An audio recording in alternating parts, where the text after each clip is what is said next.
Hey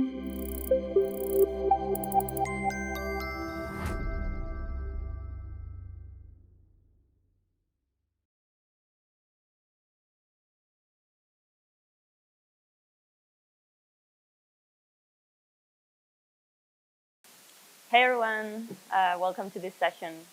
I'm really excited to be sharing this with you. So I hope you enjoy this talk as much as I did while preparing it. So today we're gonna talk about how to build an offline experience with a Rails-powered PWA. My name is Alicia Rojas. I'm from Chile. I worked as a software developer at Talos Labs.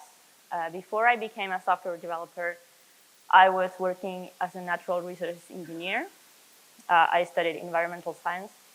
So that's where my passion about technology and sustainability comes from. I'm especially interested in how technology can improve the efforts towards sustainability, especially in sustainable agriculture, which is what my case study is about.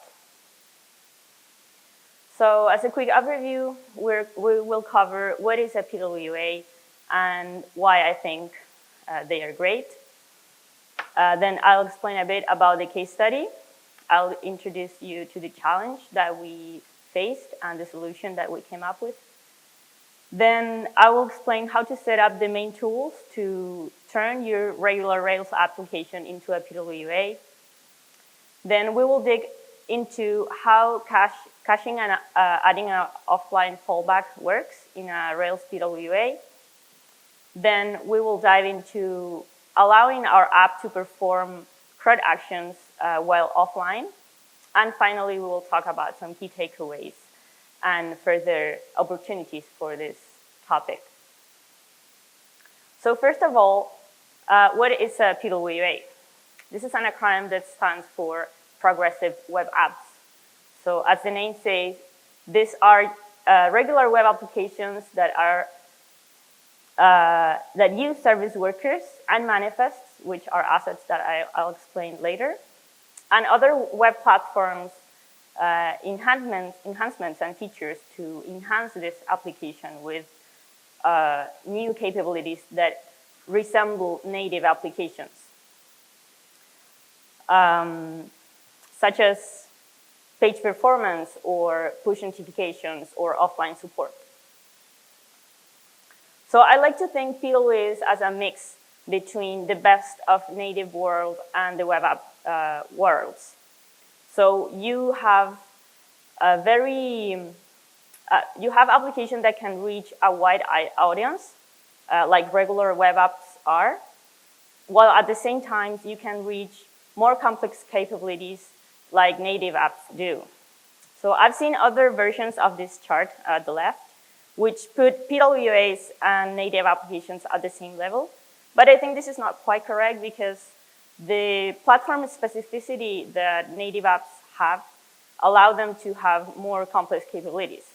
But still, I think PWAs can reach some of these capabilities very well, while still being able to be present in search engines, which native apps aren't, because you have to go to the App Store to get them and install them, while PWAs, in the other hand, can be installed, but you can also access them from a regular web browser, just like a regular web application.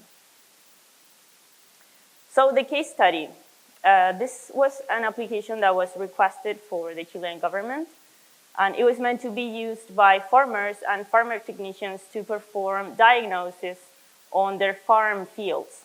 So it was very important that this application had to work in places where you didn't have a reliable network condition or network connection at all. And because we were dealing with an audience that was not exactly tech savvy, it would have to be an app very easy to use, very easy to share, and it should work in mobile devices.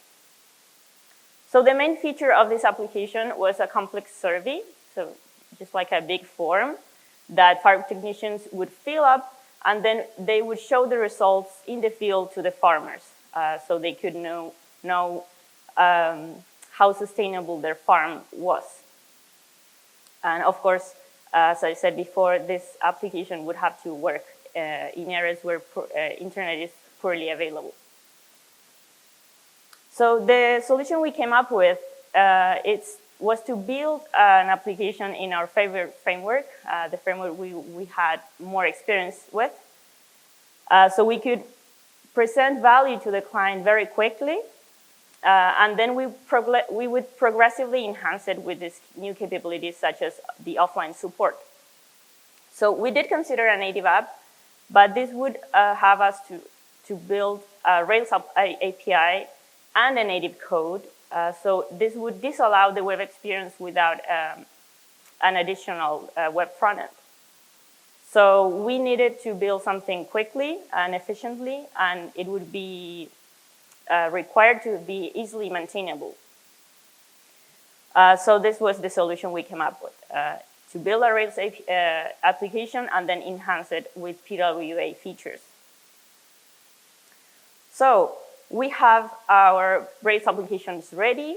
The form works. We can display the results to the farmers. But then how do we turn this into a PWA? And the answer is we need two main ingredients. So these are assets that I already mentioned. The first of them is the service worker. So service worker are specialized JavaScript assets that act as proxies between the web browser and the web server. So they aim to improve reliability by providing offline access, boost page performance, as long as among other capabilities. So I like to think service workers as a small application that is running in parallel to your regular web application. So your user doesn't interact directly with the service worker, but your app does. Also, it's very important to mention that service workers are an enhancement. So your application should work even if your web browser doesn't support service workers. So no base functionality should be affected if you don't have support for service workers. The other important ingredient here is the app manifest.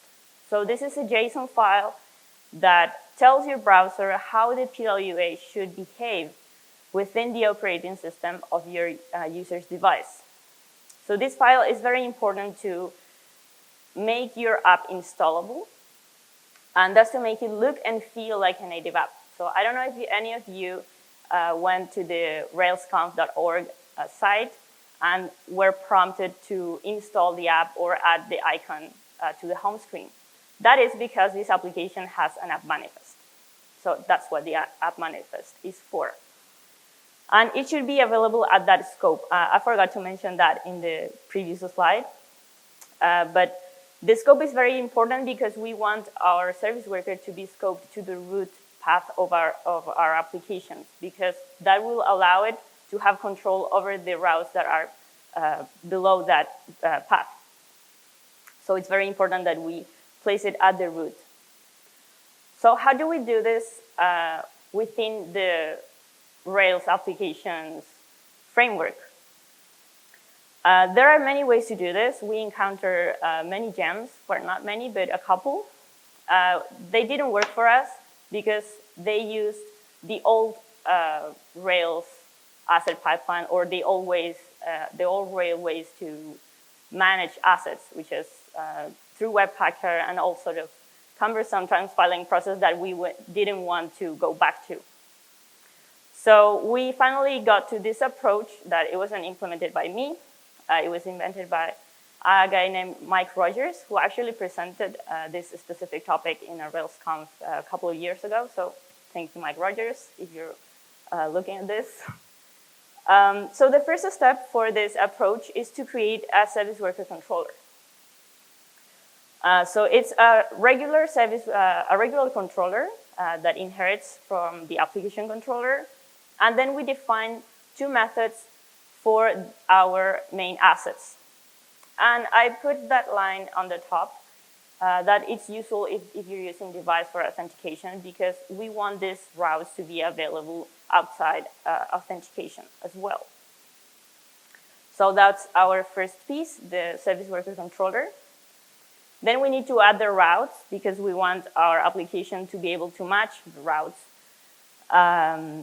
to the assets that we will provide later. So this is how this custom routes look like. And finally, we add the service worker and the manifest views. And because we had created this service worker controller actions and then we added the routes, we can now serve these views, these files as views, like as regular templates from the views service worker directory, which is very cool. So this is how an example manifest looked like. It's a regular JSON file. I added the ERB extension because I wanted to use the image path helper in this case. So that image path passes the icon that it will be displayed in your user's home screen. Then you get to customize your splash screen, add a background color, etc. And then you specify how the display will be in the browser. So in this case, I chose a standalone because I want this application to be as similar as a native application. So it will be displayed as a standalone browser window. So after we've done all this, we need to require the manifest in the application layout. So we add that line, requiring the file.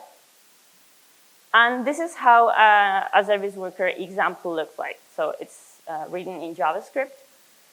And these are callbacks that are triggered whenever the browser listens to these events. So install, activate, and fetch events are the main service worker lifecycle events that happen in the browser, and the service worker detects it and then triggers those callbacks. I won't go into details of the service worker lifecycle, but you can research that on your own. So after we've written our service worker, we need to connect it to the Rails application. So I've told you before that the service worker is like a small application that is running in parallel to your main application. So this companion.js is like the bridge between the two. So it will tell your application when and from where to load this service worker. So the first thing I did in my companion.js was to look for support for service worker. You could add an else statement in the bottom in case you want to handle the opposite condition. And then you can do stuff like registering it. You can add some logs there in case you want to check whether the service worker has been registered successfully. You can handle updates, which is kind of important because of the way the lifecycle works by default. So you can do all sorts of conditions and specifications to where and from where to load your service worker. And we need to Rails see this file by pinging it in the import map and importing them in application.js, which is the Rails new default way of importing JS without the need of transpiling and bundling, as we needed to do before Rails 7, which brought this way of handling assets by default. So this is how it looks in the import map. We pin the module, and then we import it in the application.js. So after we've gone through those steps, we can start our server, go to the browser, open a console, and we will see our logs. So it's alive. Awesome. Okay, so next step is caching assets and adding an offline fallback. So in a regular web application, we're constantly fetching resources from the server through requests. But in a PWA, these requests are intercepted by the service worker. So we can handle requests differently given certain conditions, such as the network availability or the type of request, whether it's a document request or an asset request or a CSS request, whatever. So for instance, we could tell our service worker to respond to an image request with a cached response. So that would boost our page performance because we don't have to go to the server to fetch the image every time, but we have a cache response that we can later retrieve. But in order to this to work, we need to be able to cache this image previously. So that's what I will talk about now. So we're building a Rails PWA. I guess we're writing lots of Ruby code, right? Okay, the answer is no. We're writing lots of JavaScript code.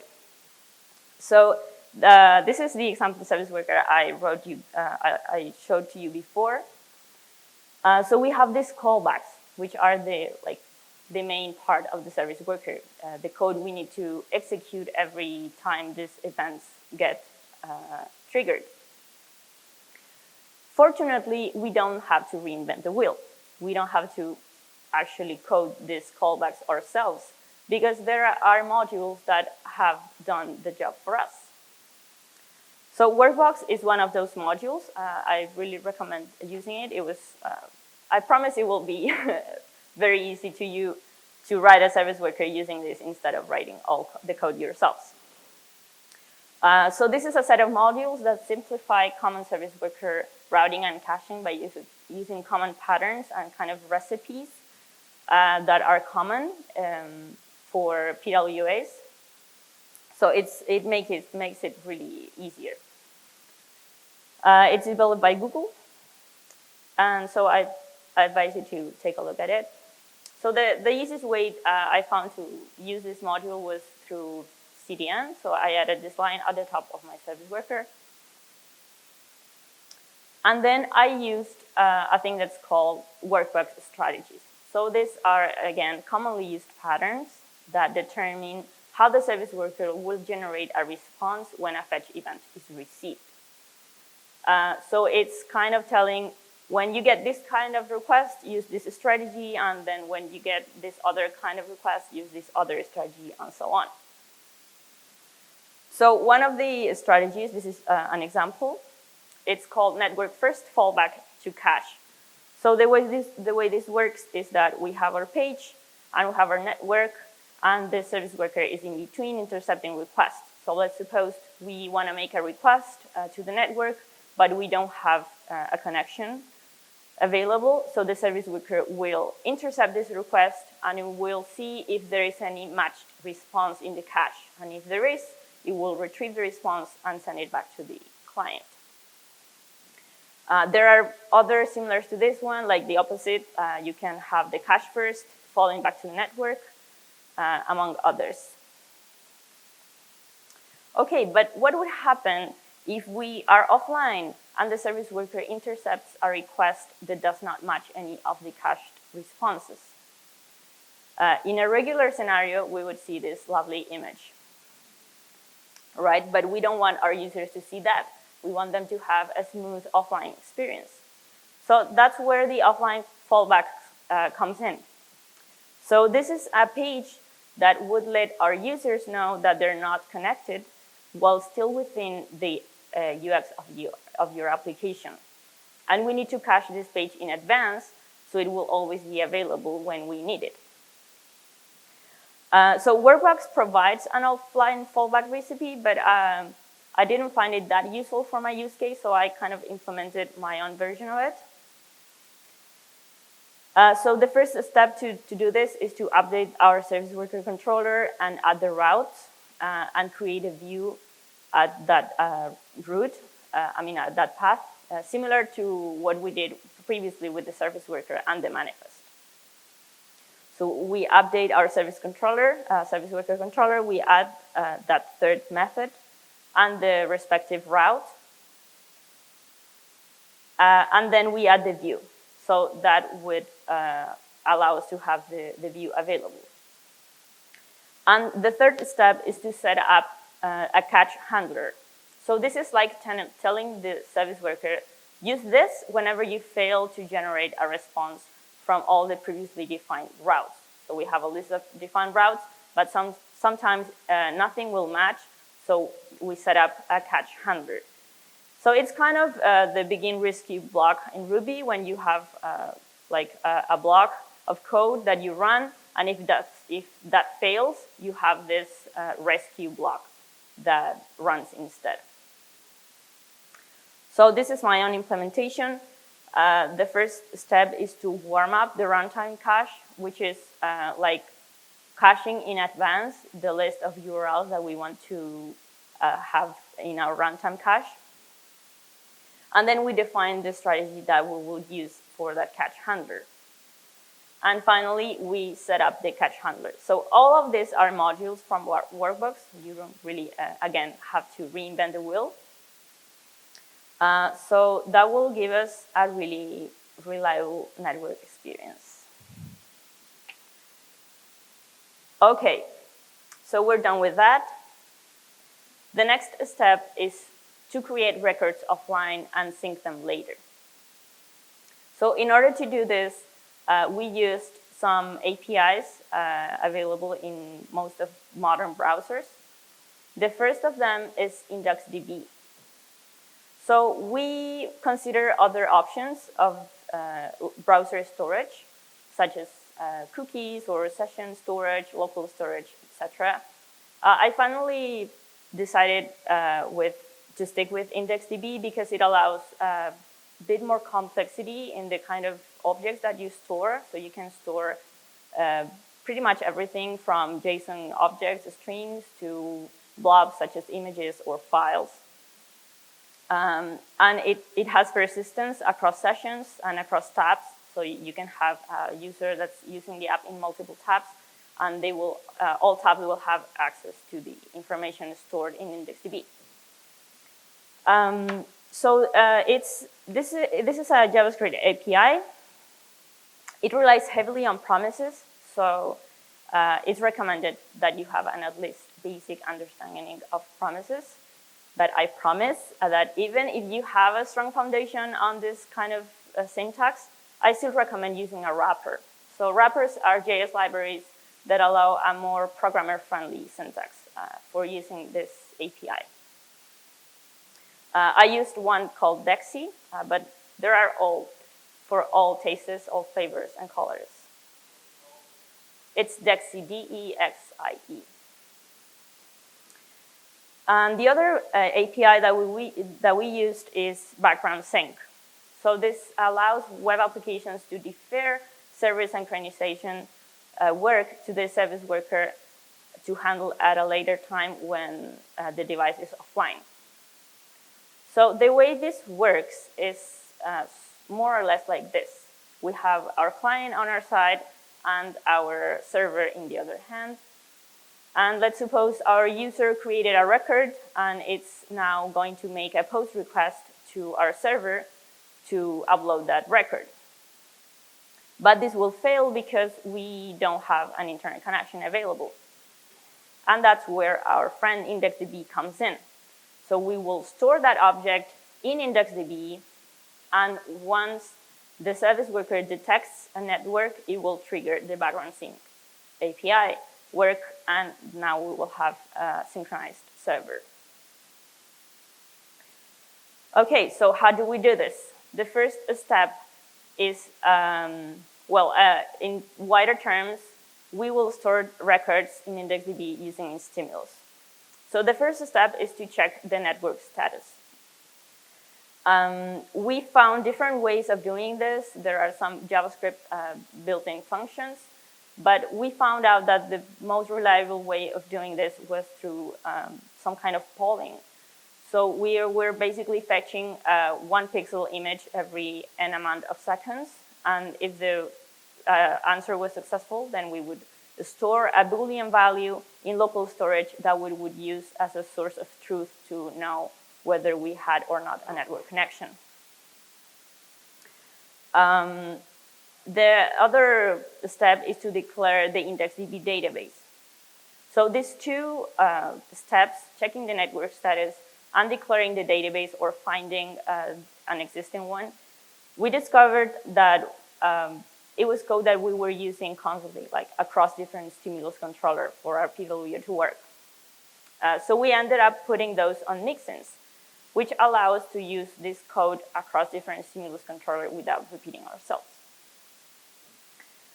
So when we were submitting the form, we would have these stimulus controllers connected to our submit button, and if we detected that there was not network available, we would store the object in the IndexedDB instead of making a regular submission. So this is how the background sync setup looks like in the companion. This check, I think, is important because not all browsers support background sync. Safari, for example, some versions of Safari does not support it, and there are some security or privacy-centered browsers that have it disabled by default, such as Brave. So once we check for this background sync support, we can perform our background sync. So this is code that goes into our service worker. We first add an event listener for this event, and we define a callback to be triggered when that sync event is detected. And then we define that callback. So the first thing is to find or create the IndexedDB database. This is wrapper syntax, DEXY syntax, but you can, again, use the one of your choice. So we will see if there are any services stored in IndexedDB, and then we will store them in an array. And then we will declare a service IDs to remove array that will come handy later. So once we have that array with our records, we will iterate through it, and we will make an AJAX request for each one of them. And if we get a successful response, we will push the ID of that record into our array of IDs to remove. And if not, we will handle the error somehow. And once we've looped through the array and with all the requests, we will delete those records from IndexedDB. So we will iterate through the service IDs to remove array, and then we will delete all those records from our database in the browser. Okay, that's for background sync. But what if we want to enable manual synchronization? So there are a number of reasons why a user would want to be able to sync their forms manually. For instance, there could be a fail sync, or the fact that some browsers don't support background sync, or they may have it disabled by default. And because background sync happens surprisingly in the background, we may want to give our users a bit more control over when this sync happens, which is not something that we really can manage with the background sync. So the answer is, again, stimulus. So we added a button at the bottom of our index that we connected to a PWA sync controller.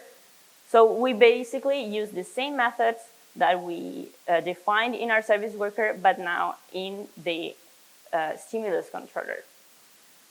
So we use the mixins to detect the network, to declare the database, and then we will make the AJAX requests. And afterwards, delete the records from the IndexedDB. So cool, we have our create action covered from the CRUD actions. So this is how a record looks like in the IndexedDB interface. We can access this through the browser console. But of course, we don't want our users to go to the browser console to see their records. But with server-side rendering, we're not used to spend too much time thinking about how to display data because Rails pretty much does it for us. But these records don't live in our database yet. They don't live in our server. And we are not actually connected to the server. So server-side rendering is not really an option for us here, or not entirely. So how do we allow users to interact with app data when no internet connection is available? And the answer is, again, stimulus. Stimulus is our best friend here. So for this next part, I will cover the read and update actions of CRUD. So the next step is to read IndexedDB data using stimulus. So this is pretty much how brief stimulus controller looks like. This is, again, Dex's syntax, but you can use the wrapper of your choice. So the important part here is that we are calling a function to display and render the record in the DOM using IndexedDB data. So in this case, HTML templates are your friends. So the template tag is used when we want to hold some content that will be hidden in the page when it loads, but then we can use JavaScript to display it. So this is pretty cool because we can even use partials here. So we can use server-side rendering to load this template in the view, but later use JavaScript to actually display it. So here I've highlighted the mustache variables that I will use then to populate with IndexedDB data. So this is a really powerful combination. We've used stimulus and mustache.js to populate the template with the IndexedDB data and then render it in the view.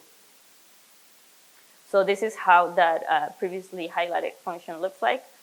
We are grabbing the template from the view, and then we are using mustache.render to pass, and we pass an object with that function with the values that we want to populate, and we retrieve those values from the object that was stored in IndexedDB. So in this case, it's just name, commune, which is kind of city in Chile, and then the DOM ID. So this is how it looks in the user interface. So we have that first record that is not in the server, but those others that are, and we have those icons to let the users know. And this is a feature that we introduced so our users could have more control over the behavior of the application. So there are some cases when we wanted to force offline behavior without disallowing our users to like make calls or use other resources from the network, but still being able to store the records locally. So that's why we added that toggle there. So that toggle, of course, consumes the network check because we don't want our users to be able to turn it in if there's no network available. But we do want to allow them to do the opposite. So they might have a network connection and want to force the offline behavior.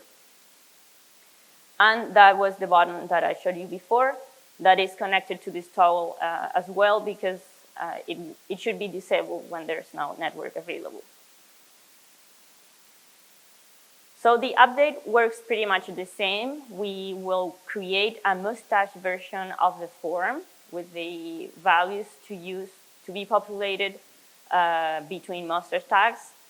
We will put that view inside template tags so it will not be displayed immediately. And then we will use stimulus plus mustache to populate that template with the values from IndexedDB. And we will finally reuse a stimulus controller to save those changes in IndexedDB and overwrite the previously saved record. So there are some gotchas here. One important thing is please make sure your validations in the front end and the backend match, because we don't want our background sync or our manual synchronizations to fail due to validation errors. So we want to make sure that every record we store in IndexedDB is a valid record in the backend. And a second important gotcha here is to understand your audience and to assess the importance of this browser compatibility for some of these features, especially if you need a wide IRA support, because there are some nuances there to consider, especially regarding background sync. So some key takeaways of this journey. PWAs features can really supercharge your application. You can make your application suitable for everyone, everywhere. You can reach unconventional audiences, like it was our case. We were reaching farmers and farm technicians in very isolated areas with Rails. And third, you can use stimulus as a powerful tool for enhancing your apps with offline features, emulating like a single page application behavior without having to rely on complicated front-end frameworks. So you can use minimal JS to resemble very complicated framework behavior. Stimulus is very efficient because you can use server markup. You can server-side render these views and then reuse them in different partials. And you can reuse these controllers across different partials as well. So I see some further opportunities here. So we had to think all of this for ourselves, looking for some resource here and there. But it would be really great if we could just run a nice command like Rails generate PWA install, and these assets will be available right there for you, like it happens with Device or other gems. It would be also nice if we could create offline versions of our views just using another nice command like Rails generate PW views and pass a model as an argument. So this has some caveats like the maintainability, because we will now have 2 views for each view, one for offline and one for online. But I think we could abstract this logic to consolidate both options, but it requires further thinking. So I'm totally welcoming if you have some ideas for this. These are some of the resources I used. I wrote a couple of blog posts. I'm still working on the third part, but the first part and the second covers most of the content that I shared with you here. There's also links for Workbox, Dexy, and Mustache, which are the JS libraries that I used. And that's it. Thank you very much.